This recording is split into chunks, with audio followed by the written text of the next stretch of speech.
مصطفى مصطفى منبع للصفا سيد الأنبياء مشعل في الوفا كان في عطفه لليتامى دفاع. السلام علیکم ورحمۃ اللہ تعالی وبرکاتہ. الحمد للہ رب العالمین والصلاة والسلام على اشرف الانبیاء والمرسلین وعلى آلہ واصحابہ وذریاتہ واہل بیتہ اجمعین. اما بعد فقد قال اللہ تبارک وتعالی فی کلامہ القدیم وهو اصدق الصادقین. فأعوذ بالله من الشيطان الرجيم. بسم الله الرحمن الرحيم. والضحى والليل إذا سجى ما ودعك ربك وما قلى وللآخرة خير لك من الأولى ولسوف يعطيك ربك فترضى ألم يجدك يتيما فآوى ووجدك ضالا فهدى ووجدك عائلا فأغنى فأما اليتيم فلا تقهر وأما السائل فلا تنهر وأما بنعمة ربك فحدث. صدق الله العظيم وصدق رسوله النبي الكريم ونحن على ذلك لمن الشاهدين والشاكرين والحمد لله رب العالمين. محترم سامعین و حاضرین، اللہ تعالیٰ کا بے انتہا فضل و کرم ہے، اس کا کروڑا کروڑ احسان ہے کہ خالق کائنات رب ذوالجلال نے ہمیں اپنے پیارے حبیب جناب محمد الرسول اللہ صلی اللہ علیہ وسلم کی مبارک امت میں پیدا فرمایا اور ہمیں آپ کا امتی ہونے کا فخر اور شرف عطا فرمایا. کرم بالائے کرم اللہ سبحانہ و تعالیٰ نے ہمیں اپنے مقدس کلام مجید کو عطا فرما کر ہم سب کی ہدایت کے لیے ایک ہتھیار عطا فرمایا. محترم حضرات، انشاءاللہ آج آپ حضرات کے سامنے سورہ والضحیٰ کی ابتدائی چند آیتوں کے تعلق سے میں انشاءاللہ کچھ عرض کروں گا. اللہ تعالیٰ کی بارگاہ میں دعا کریں اللہ تعالیٰ مجھے حق بولنے اور ہم تمام کو حق سمجھنے کی توفیق عطا فرمائے. وما توفیقی الا باللہ. آئیے میں کچھ عرض کروں عقیدت اور محبت کے ساتھ.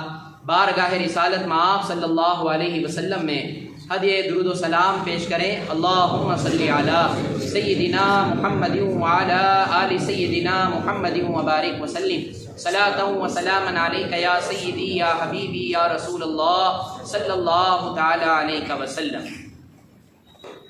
محترم حضرات، اس سورت کو سورۃ الضحیٰ کہا جاتا ہے اور یہ سورت مکہ المکرمہ میں نازل ہوئی.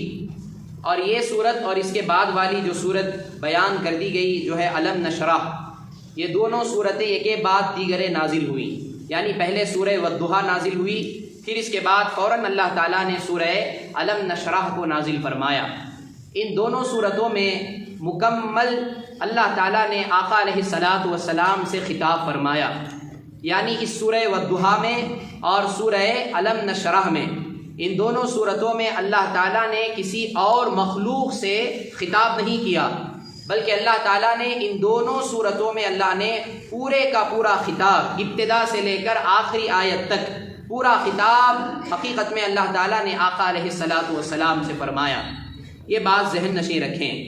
اسی طرح آخری صورتوں میں ایک صورت ہے سورۃ الکوثر، انا اعطیناک الکوثر، اور ایک صورت ہے اذا جاء نصر اللہ. ان دونوں صورتوں میں بھی اللہ تعالیٰ نے مکمل خطاب حضور اکرم صلی اللہ علیہ وسلم سے فرمایا اور حضور کے علاوہ کسی اور مخلوق کا سے کلام ان صورتوں میں اللہ نے نہیں فرمایا. یہ ان صورتوں کا اعجاز ہے. اب آئیے اس صورت کی کچھ تفصیل ہم سنتے ہیں. اللہ تعالیٰ نے ارشاد فرمایا والضحیٰ. ضحیٰ کہتے ہیں چاشت کے وقت کو. عربی زبان میں ضحیٰ کہا جاتا ہے چاشت کا وقت، یعنی وہ وقت جب سورج جیسے ہی نکلتا ہے، سورج نکلنے کے بعد جسے ہم اشراق کا وقت کہتے ہیں، اشراق کا وقت جیسے ہی شروع ہوتا ہے، جیسے ہی سورج نکلتا ہے، نکلنے کے 20 منٹ بعد اشراق کا وقت شروع ہو جاتا ہے.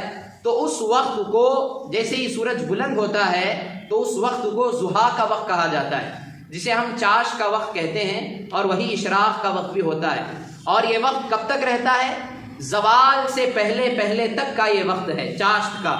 مثال کے طور پر اگر 6:30 بجے سورج طلوع ہوتا ہے، اس وقت سے لے کر مثال کے طور پر اگر زوال کا وقت 12 بجے ہے تو یہ 6:30 بجے سے لے کر 12 بجے کے وقت کے درمیان کا جتنا بھی وقت ہے اسے ضحیٰ کا وقت کہا جاتا ہے۔ اور ضحیٰ سے مراد جیسے ہی سورج نکلتا ہے ہماری نگاہیں اس پر ٹکتی ہیں، مگر جیسے جیسے سورج عروج پر آتا ہے، اپنی روشنی بکھیرنے لگتا ہے، تو ہماری نظریں اس وقت جھک جاتی ہیں، یعنی سورج پر ہماری نگاہیں جم نہیں سکتی، تو اس وقت کو ضحیٰ کہا جاتا ہے۔ والضحیٰ یعنی قسم ہے چاشت کے وقت کی۔ اب اس کی تفصیل میں بہت ساری چیزیں بیان کی گئی ہیں، جیسا کہ یہ فرمایا گیا کہ یہ وقت وہی ہے کہ جس میں اللہ تبارک و تعالیٰ نے حضرت موسیٰ علیہ نبینا علیہ السلام کو اپنے کلام سے مشرف فرمایا، یعنی حضرت موسیٰ علیہ السلام کوہ طور پر تشریف لے جاتے، کیوں؟ اللہ سے کلام کرنے کے لیے۔ تو جس وقت حضرت موسیٰ کوہ طور پر تشریف لے جاتے اللہ سے کلام کرنے کے لیے، وہ وقت یہی وقت ہوا کرتا، اور وہ وقت یہی وقت تھا کہ حضرت موسیٰ علیہ السلام کے معجزے کو دیکھ کر تمام جادوگر سجدے میں گر گئے تھے، تو یہی وہ ضحیٰ کا وقت ہے۔ اب اس کی تفصیل میں امام فخر الدین رازی رحمۃ اللہ تعالی علیہ اپنی کتاب تفسیر کبیر کے اندر آپ بیان فرماتے ہیں کہ وقت ضحیٰ اس سے مراد ہے حضور اکرم نور مجسم صلی اللہ علیہ وسلم کا روشن چہرہ، یعنی اللہ فرماتا ہے محبوب صلی اللہ علیہ وسلم آپ کے روشن چہرے کی قسم۔ اللہ تعالیٰ قرآن مجید میں کسی بھی انسان کے چہرے کی قسم ارشاد نہیں فرمائی، اللہ نے اگر کسی ذات کے چہرے کی قسم ارشاد فرمائی ہے وہ جناب محمد الرسول اللہ صلی اللہ علیہ وسلم کی ذات مبارکہ ہے۔ امام فخر الدین رازی رحمۃ اللہ تعالیٰ علیہ بہت بڑے مفسر ہیں، اور تمام مکتب فکر کے لوگ آپ کی تفسیر کو مستند مانتے ہیں۔ امام فخر الدین رازی فرماتے ہیں کہ والضحیٰ سے مراد آپ کے روشن چہرے کی قسم، اور واللیل اذا سجا اس کا معنی ہے کہ رات کی قسم جب وہ پھیل جائے، یعنی رات جب مکمل طور پر چھا جاتی ہے، جب چاروں طرف اندھیرا ہی اندھیرا ہوتا ہے، اس وقت کی قسم۔ اور اس سے مراد فرماتے ہیں حضرت امام فخر الدین رازی رحمۃ اللہ تعالی علیہ کہ واللیل سے مراد آقا علیہ السلام کے سیاہ زلفوں کی قسم، اے محبوب آپ کے زلف عنبری کی قسم۔ یہ امام فخر الدین رازی رحمۃ اللہ تعالی علیہ نے اس کی تفسیر بیان فرمائی۔ محترم حضرات، یہاں یاد رکھیں حضور اکرم صلی اللہ علیہ وسلم کا مبارک چہرہ ہو یا آپ کے مبارک بال ہوں یا آقا علیہ السلام کی مکمل ذات، یہ اللہ تعالیٰ کی طرف سے عظیم ہمارے لیے انعام ہے، اور حضور کی ذات خود معجزہ ہے۔ اللہ تبارک و تعالیٰ نے قرآن مجید میں کئی مقامات پر آقا علیہ السلام کی مناسبت سے قسمیں ارشاد فرمائی، جیسا کہ اللہ نے حضور کے شہر مکہ کی قسم ارشاد فرمائی، اللہ تعالیٰ نے حضور کے عمر کی قسم ارشاد فرمائی، اللہ نے حضور کے مبارک چہرے کی قسم ارشاد فرمائی، اللہ تعالیٰ نے حضور کے واللیل والے زلفوں کی قسم ارشاد فرمائی، یعنی کئی مقامات پر اللہ نے حضور سے مناسبت رکھنے والی چیزوں کی قسم خود اللہ نے بیان فرمائی ہے۔ تو واللیل اذا سجا، اے محبوب آپ کے زلف عنبری کی قسم۔ اب محترم حضرات آئیں کہ آقا علیہ السلام کا جو مبارک چہرہ جو اتنا روشن تھا، کتنا روشن تھا کہ جس کی وجہ حضرت ام المومنین عائشہ صدیقہ رضی اللہ عنہا بیان فرماتی ہیں، حدیث مبارکہ ہے۔ امام جلال الدین سیوطی رحمۃ اللہ تعالی علیہ نے اس حدیث کو خصائص کبریٰ کے اندر، اور امام عساکر نے اسے اپنی تاریخ ابن عساکر کے اندر، اور امام اصبہانی نے اسے دلائل النبوہ کے اندر اس حدیث کو بیان فرمایا۔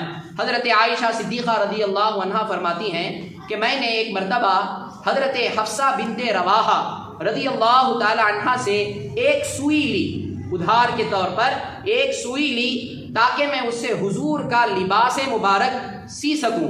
تو حضرت عائشہ فرماتے ہیں کہ میں نے اس سوئی کو لیا اور اس سوئی سے حضور اکرم صلی اللہ علیہ وسلم کا مبارک لباس میں سی رہی تھی، اچانک وہ سوئی مجھ سے گم ہو گئی۔ اور میں نے کئی جگہ تلاش کیا مگر روشنی ناکافی ہونے کی وجہ سے میں نے وہ سوئی کو تلاش نہ کیا، نہ کر پائی، مجھے وہ سوئی نہ ملی۔ اتنے میں ہی آقا علیہ الصلاۃ والسلام میرے حجرے میں تشریف فرما ہوئے۔ جیسے ہی آقا علیہ الصلاۃ والسلام میرے حجرے میں تشریف لائے تو آپ کے چہرے انور کے نور کی شعاع سے میرا حجرہ اتنا روشن ہو گیا کہ اس نور کی شعاع کی وجہ سے میری گم ہوئی سوئی مجھے مل گئی۔ تو اللہ تعالیٰ نے حضور اکرم صلی اللہ علیہ وسلم کے مبارک چہرے میں اتنا نور اور اتنی شعائیں اللہ نے رکھی کہ یقیناً ایک اندھیری رات بھی ہو، اندھیرا ہی اندھیرا ہو، جہاں حضور تشریف فرما ہوتے ہیں تو اللہ تعالیٰ آپ کے مبارک چہرے کے نور سے اس اندھیرے والی جگہ کو روشن میں تبدیل فرما دیتا ہے۔ یعنی اللہ نے اتنا مبارک اور منور چہرہ آقا علیہ الصلاۃ والسلام کو اللہ نے عطا فرمایا۔ تو یہ ہے والضحیٰ، اے محبوب صلی اللہ علیہ وسلم آپ کے چہرے مبارک کی قسم، اور کیوں نہ ہو بخاری اور مسلم شریف کی حدیث ہے، متفق علیہ حدیث، بخاری اور مسلم کے اندر حضرت براء بن عازب رضی اللہ تعالی عنہ فرماتے ہیں کان رسول اللہ صلی اللہ علیہ وسلم احسن الناس وجہا واحسنہ خلقا، کہ یقیناً حضور اکرم صلی اللہ علیہ وسلم صورت اور خلقت کے لحاظ سے تمام انسانوں میں سب سے خوبصورت چہرے والے تھے، اور تخلیق میں اپنی پیدائش میں آقا علیہ الصلاۃ والسلام سب سے حسین تھے۔ تو محترم حضرات، یہ اللہ تعالیٰ نے خصوصیت صرف اور صرف ہمارے نبی جناب محمد رسول اللہ صلی اللہ علیہ وسلم کو عطا فرمائی۔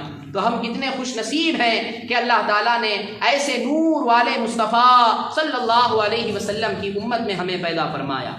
اب یہاں ایک اور تفسیر سنیں، حضرت شاہ عبد العزیز محدث دہلوی رحمۃ اللہ تعالیٰ علیہ، جو ہمارے ملک ہندوستان کے مایا ناز اور اکابرین میں سے ہیں، حضرت شاہ عبد العزیز محدث دہلوی رحمۃ اللہ تعالیٰ علیہ، آپ فرماتے ہیں کہ والضحیٰ سے آقا علیہ الصلاۃ والسلام کے یوم ولادت کی قسم، اور واللیل سے مراد آپ کی شب معراج کی قسم، جس وقت آپ معراج پر تشریف لے گئے اس رات کی قسم، اور یا محبوب آپ کے شب وصال کی قسم، یعنی اس رات کی قسم کہ جس رات کے بعد دن آیا اس رات آپ وصال ہوئے، اس رات کی قسم۔ تو یہ حضرت شاہ عبد العزیز محدث دہلوی فرماتے ہیں، اور فرماتے ہیں کہ والضحیٰ سے مراد اے محبوب آپ کے صفات ظاہرہ کی قسم، جو سب مخلوق کو معلوم ہیں۔ حضور کے صفات ظاہری، جتنے صفات اللہ تعالیٰ نے بیان کیے اور جتنے صفات صحابہ نے بیان کیے حضور کے، جو تمام لوگوں کو معلوم ہیں، ان صفات ظاہرہ کی قسم۔ اور واللیل سے مراد اے محبوب آپ کے صفات باطنہ کی قسم، یعنی آپ کی وہ خوبیوں کی قسم جن خوبیوں کو اللہ کی ذات کے علاوہ کوئی ذات نہیں جانتی۔ اے محبوب ان صفات باطنہ کی قسم کہ جن کو اللہ کے سوا کسی کو اس کا علم نہیں ہے۔ حضرت علامہ سید محمود آلوسی رحمۃ اللہ تعالیٰ علیہ، یہ بھی بڑے اکابرین میں سے ہیں اور بہت بڑے مفسر ہیں۔ آپ فرماتے ہیں کہ دن کا وقت لوگوں کے ہجوم کا وقت ہے، اور رات کا وقت جو ہوتا ہے محبوب سے ملاقات کا وقت ہوتا ہے۔ یعنی دن کا وقت جلوت کا وقت ہوتا ہے، رات کا وقت خلوت کا وقت ہوتا ہے۔ اللہ نے دن بنایا تاکہ لوگوں سے میل ملاپ رکھیں، لوگوں سے ملاقات کریں۔ دن کا وقت اللہ نے لوگوں کے ساتھ ملنے، تجارت کرنے، روزی کمانے کے لیے اللہ نے دن کے وقت کو بنایا، اور رات کا وقت جو ہوتا ہے محبوب سے ملاقات کا وقت۔ گویا اے محبوب دن میں آپ کے لوگوں کے ساتھ مشغول ہونے کی قسم، اور رات میں اپنے رب کے ساتھ تنہائی اور راز و نیاز میں وقت گزارنے کی قسم۔ تو گویا حضور کے دن کی قسم بھی ارشاد فرمائی اور حضور کے رات کی قسم بھی ارشاد فرمائی۔ گویا حضور اکرم صلی اللہ علیہ وسلم کی یہ سیرت مبارکہ ہے کہ آپ علیہ السلام دن میں امت کی اصلاح فرماتے، امت کو اپنے فیضان سے نوازتے، اور جب رات کا وقت ہو جاتا تو خلوتوں میں اپنے مالک حقیقی کے ساتھ راز و نیاز میں لگ جاتے، تنہائی میں اپنے رب کی عبادت کیا کرتے۔ تو آپ کے دن کی بھی قسم اور رات کی بھی قسم، کیونکہ اے محبوب آپ کی شان ہی بڑی نرالی ہے۔ تو محترم حضرات، والضحیٰ اے محبوب آپ کے روشن چہرے کی قسم، واللیل اذا سجا اے محبوب آپ کے زلف عنبری کی قسم، جب وہ بکھیر جائیں، جب وہ چھا جائیں۔ محترم حضرات، جب یہ بات معلوم ہوئی تو یہاں یہ بات بھی یاد رکھ لیں کہ اللہ تبارک و تعالیٰ نے یہاں دن اور رات کی قسم کیوں ارشاد فرمائی۔ اس میں تنبیہ یہ ہے کہ رات اور دن دونوں کیا ہیں؟ اللہ کی عظیم نعمتیں ہیں۔ رات بھی اللہ کی نعمت، دن بھی اللہ کی نعمت۔ اگر مکمل 24 گھنٹے دن ہی دن ہوتا تب بھی وہ ہمارے لیے زحمت، 24 گھنٹے اگر رات ہی رات ہوتی وہ بھی ہمارے لیے زحمت۔ رحمت کب بنی کہ دن بھی ہے اور رات بھی ہے۔ تو رات اور دن دونوں اللہ کی عظیم نعمتیں ہیں۔ یہ ایک پل میں دن طلوع ہو جاتا ہے اور ایک ہی آن میں رات آ جاتی ہے، یعنی یہ سورج جیسے ہی غروب ہوا رات آ گئی، اور جیسے ہی رات چھا جاتی ہے، جیسے ہی سورج طلوع ہوا تو رات ختم ہو جاتی ہے، دن شروع ہو جاتا ہے۔ تو ایک ہی آن میں دن طلوع ہو جاتا ہے اور ایک ہی آن میں رات آ جاتی ہے۔ تو کسی شخص کو دن آنے سے نہ تکلیف ہوتی ہے، نہ رات کے چھا جانے سے تکلیف ہوتی ہے، کیونکہ اللہ نے دن بنایا تاکہ تم اس میں جاگو اور روزی تلاش کرو، عبادت کا وقت آئے تو عبادت میں لگ جاؤ۔ اللہ نے تمہارے لیے دن اس لیے بنایا کہ وَجَعَلْنَا النَّهَارَ مَعَاشًا، کہ ہم نے دن کو بنایا تمہاری معاشیت کے لیے، یعنی روزی کمانے کے لیے، اور وَجَعَلْنَا اللَّيْلَ لِبَاسًا، اور ہم نے رات کو بنایا تمہارے لیے آرام کرنے کے لیے۔ اور آرام بھی اتنا آرام کریں کہ آرام کے بعد کچھ رات کا حصہ ایسا ہو جو اپنے رب کی عبادت میں گزر سکے۔ تو محترم حضرات، رات اور دن ان دونوں کی قسم اللہ نے ارشاد فرمائی، تو یہ دونوں کیا ہیں؟ اللہ کی عظیم نعمت ہیں۔ اب دوسری وجہ یہ ہے کہ کبھی راتیں بڑی ہوتی ہیں، کبھی دن بڑے ہوتے ہیں اور رات چھوٹی ہو جاتی ہے، جیسا کہ آج کل کے ماحول میں رات بڑی ہے دن چھوٹا ہے۔ تو ایسا چلتا رہتا ہے، کبھی رات بڑی دن چھوٹا، کبھی دن بڑا رات چھوٹی۔ ایسا کیوں؟ کیونکہ یاد رکھیں اس جہاں میں، اس دنیا میں کسی کو بھی دائمی بڑائی حاصل نہیں ہے جو ہمیشہ بڑے مقام پر ہی رہے، کسی کو بھی ایسی بڑائی حاصل نہیں ہے۔ دائمی یعنی ہمیشہ کی بڑائی مطلقاً اور کبریائی صرف اور صرف اللہ تعالیٰ کے لیے ہے۔ اللہ کے علاوہ کوئی ایسی ذات نہیں جس کے لیے ہمیشہ ذاتی طور پر بڑائی ہی بڑائی ہو۔ یہ صرف اور صرف اللہ ہی کی واحد ذات ہے جسے کبریائی اور بڑائی سزاوار ہے۔ تو محترم حضرات، جب یہ بات معلوم ہوئی تو اللہ تعالیٰ نے آگے ارشاد فرمایا، ما ودعک ربک وما قلا، آپ کے رب نے آپ کو نہیں چھوڑا اور نہ وہ آپ سے بیزار ہوا۔ یہ تیسری آیت ہے، اس کا شان نزول یہ ہے، یاد رکھیں ایک مرتبہ اتفاق ایسا ہوا کہ آقا علیہ الصلاۃ والسلام پر چند دن وحی کا سلسلہ جو ہے موقوف ہو گیا۔ وحی شروع ہوئی نازل ہوتی رہی، چند دن کے بعد وحی کا سلسلہ آنا بند ہو گیا، موقوف ہو گیا۔ اللہ تعالیٰ نے وحی نازل نہیں فرمائی۔ اب ان ایام کی تعداد یہ تھی کہ بعض مفسرین فرماتے ہیں کہ 40 روز تک وحی نازل نہیں ہوئی، بعض فرماتے ہیں کہ 3 روز تک وحی نازل نہیں ہوئی۔ جب وحی نازل نہ ہوئی تو اس صورت میں جو مشرکین مکہ تھے، کفار مکہ تھے، انہوں نے حضور اکرم صلی اللہ علیہ وآلہ وصحبہ وسلم سے فرمایا کہ اے محمد صلی اللہ علیہ وسلم، آپ کو آپ کے رب نے چھوڑ دیا اور ناپسند جانا کہ جو آپ کہتے ہیں کہ یہ اللہ کا کلام ہے، یہ اللہ کی وحی ہے، اب وحی کا سلسلہ بند ہو گیا تو آپ کا رب آپ کو چھوڑ دیا؟ کیا آپ کا رب آپ سے ناراض ہو گیا؟ یہ اعتراض، یہ آبجیکشن کفار مکہ نے آقا علیہ الصلاۃ والسلام کی بارگاہ میں کیا۔ اب یہ حضور پر اعتراض تھا۔ اب ذاتی طور پر کیا ہے کہ جب کسی شخص پر کوئی اعتراض کرے، آبجیکشن کرے، تو جواب جس پر اعتراض کیا جا رہا ہے وہ شخص جواب دیتا ہے۔ اگر آپ مجھ سے آبجیکشن کر دیں تو میں آپ کا جواب دوں گا۔ یہاں کفار مکہ حضور پر آبجیکشن کرتے ہیں، اعتراض کرتے ہیں کہ اے محمد، آپ کے رب نے آپ کو چھوڑ دیا، آپ سے بیزار ہو گیا، معاذ اللہ رب العالمین۔ تو یہ جواب حضور نہیں دیتے، بلکہ اللہ تعالیٰ حضرت جبریل علیہ السلام کو بھیجتا ہے اور اللہ تعالیٰ یہ سورت نازل فرما دیتا ہے، اور اللہ تعالیٰ اعلان فرماتا ہے، ما ودعک ربک وما خلا، اے محبوب، آپ کے رب نے نہ آپ کو چھوڑا نہ آپ سے بیزار ہوا۔ ایک لمحے کے لیے بھی اللہ تعالیٰ نہ اپنے حبیب سے بیزار ہوتا ہے، نہ ایک لمحے کے لیے بھی اللہ تعالیٰ اپنے حبیب کو چھوڑے رکھتا ہے۔ حضور تو دور کی بات، جب ایک بندہ مومن، سچا ایمان والا، کامل مومن جو ہوتا ہے، اللہ تعالیٰ اس مومن کو کبھی تنہا نہیں ہونے دیتا، اس مومن کو کبھی ایسے دوسروں کے حوالے نہیں کرتا، تو اللہ تعالیٰ حضور کو کیسے چھوڑ سکتا ہے؟ حضور تو سید الانبیاء، جان کائنات ہیں، وجہ تخلیق کائنات ہیں۔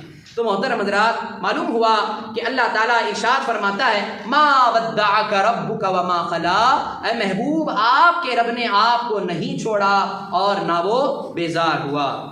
محترم حضرات، یہاں ایک بات یاد رکھ لیں کہ حضور اکرم نور مجسم صلی اللہ علیہ وآلہ وصحبہ وسلم پر جو چند دن وحی نازل نہیں کی گئی تھی، اس کی وجہ بعض مفسرین یہ بیان فرماتے ہیں، اس کی وجہ یہ تھی کہ ابتدا میں، شروعات میں نزول وحی سے آقا علیہ الصلاۃ والسلام بشری تقاضے کے مطابق گھبرا جاتے تھے۔ یہ روایتوں میں بڑے مشہور روایتیں ہیں، اور خوف زدہ ہو جاتے تھے۔ اسی لیے اللہ تعالیٰ نے چند دن آپ سے وحی کا سلسلہ موقوف کر دیا، اسٹاپ کر دیا، تاکہ آپ خود وحی کا انتظار کریں۔ حضور اکرم صلی اللہ علیہ وسلم کے دل میں یہ اشتیاق پیدا ہو، یہ جذبہ پیدا ہو کہ وہ خود وحی کا انتظار کر سکیں۔ یہاں تک کہ اللہ تعالیٰ نے حضرت جبریل علیہ السلام کے ذریعے آپ پر سورہ ضحیٰ کو نازل فرمایا۔ جب حضرت جبریل سورہ ضحیٰ لے کر حضور کی بارگاہ میں آئے تو آقا علیہ الصلاۃ والسلام نے فرمایا، اے جبریل تم اب تک نہیں آئے حتیٰ کہ میں تمہارا مشتاق ہو گیا۔ مشتاق کہتے ہیں جس کے انتظار کی ہمیں خواہش ہوتی ہے، جس کی ہمیں چاہت ہوتی ہے۔ حضور فرماتے ہیں جبریل اتنے دن تم نہیں آئے، یہاں تک کہ میں تمہارا مشتاق ہو گیا، میں تمہارا انتظار کر رہا تھا، میں چاہ رہا تھا کہ تم اللہ کی طرف سے وحی لے کر آؤ۔ حضرت جبریل عرض کرتے ہیں یا رسول اللہ، بات یہ نہیں ہے، میں آپ سے زیادہ آپ کا مشتاق ہوں۔ میں یہ چاہ رہا تھا، میری یہ خواہش تھی کہ میں آپ سے ملتا رہوں، میں آپ کا دیدار کرتا رہوں۔ آپ مشتاق تھے نہیں، بلکہ آپ سے زیادہ میں آپ کا مشتاق تھا، کیونکہ آپ اللہ تعالیٰ عز و جل کے نزدیک بہت زیادہ مکرم ہیں۔ آپ کی ذات ایسی ذات ہے کہ ساری کائنات میں اللہ کی بارگاہ میں سب سے بڑی عظمت، سب سے بڑا اکرام صرف اور صرف آپ ہی کی ذات کو حاصل ہے۔ پھر اس کے بعد فرمایا، حضرت جبریل عرض کرتے ہیں لیکن یا رسول اللہ میں کیا کروں؟ وحی لانے میں اللہ کے حکم کا پابند ہوں، جب تک اللہ حکم نہیں دیتا میں وحی نازل نہیں کرتا، میں حکم نہیں لاتا۔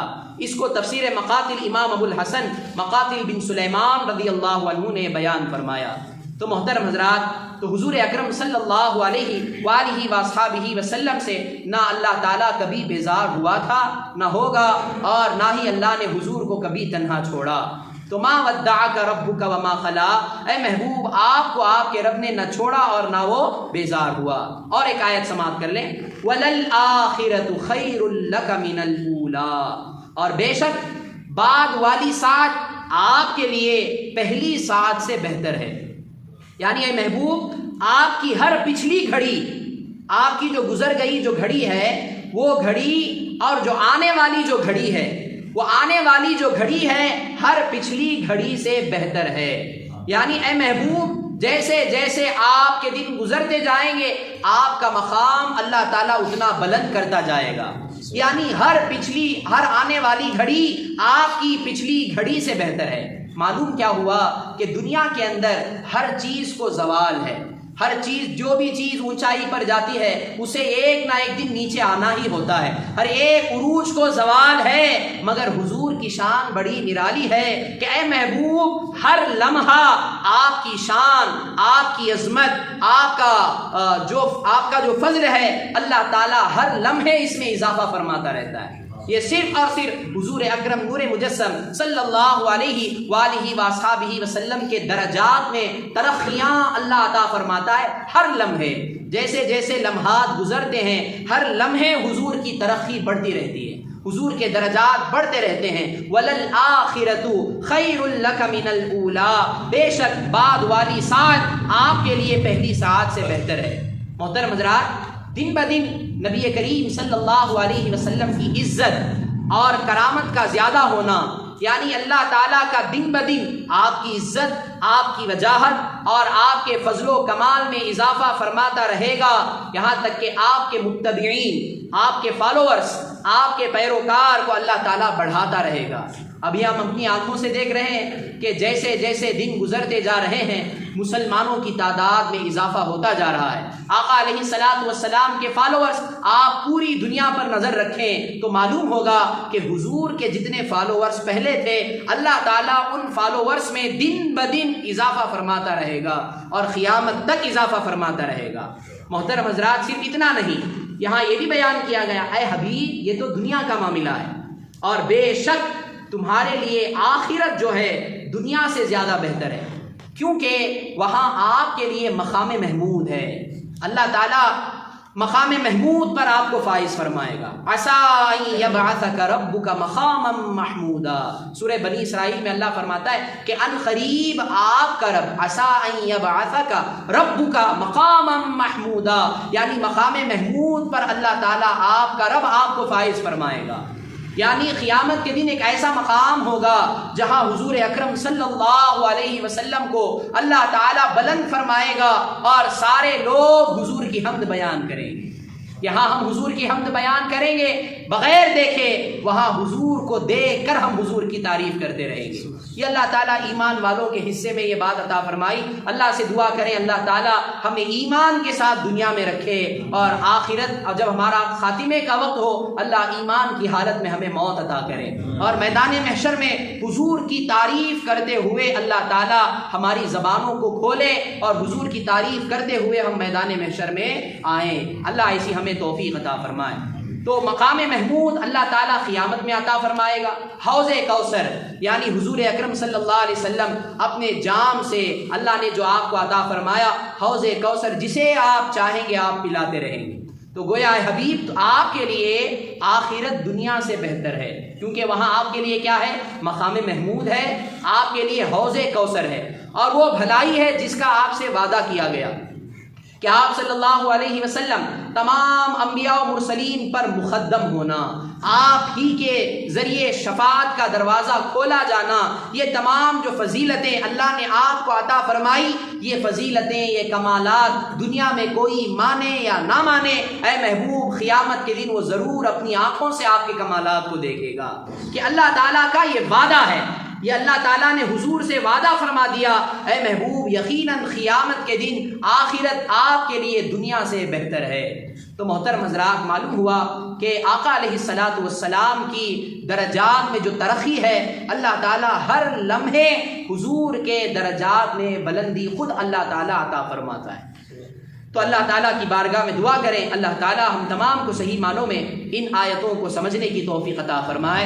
اللہ سبحانہ و تعالیٰ اس مبارک سورت کے ذریعے ہم تمام کو آقا علیہ الصلوۃ والسلام کا مقام و مرتبہ سمجھنے کی توفیق عطا فرمائے اور حضور اکرم صلی اللہ علیہ وسلم سے سچی عقیدت اور محبت